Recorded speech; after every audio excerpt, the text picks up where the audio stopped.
How's that feel? It's really painful. Yeah, Right in there.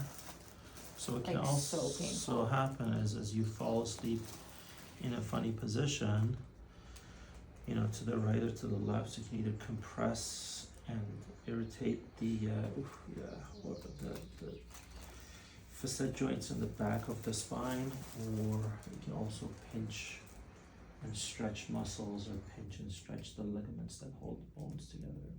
Well, not pinch if you're going to go next. Are you okay if I adjust your neck? Oh yeah, that's fine. Okay, let's try to go. Okay, okay. How's that feel? That's a little bit better. How's that?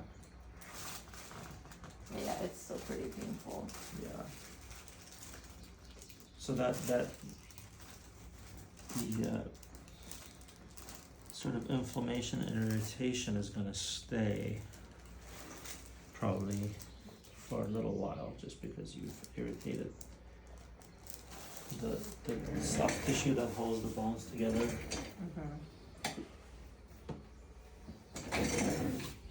You know, think of it as a cut. The deeper it goes, the longer it takes to heal and pain go away.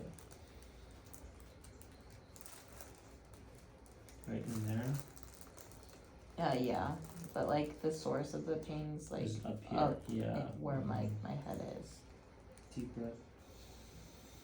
And out.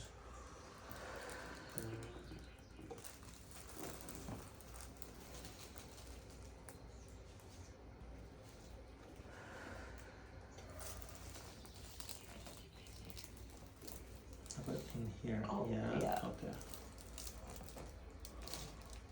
So they're Like small. so bad. Yeah, sorry.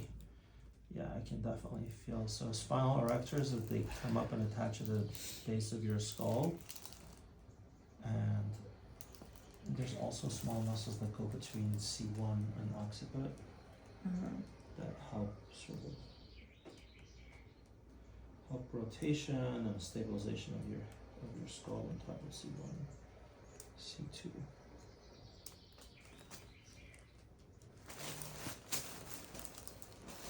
Breathe. One more. Okay. Does that feel okay or does that hurt? The pulling. Yeah, that feels okay. Okay. Alright, so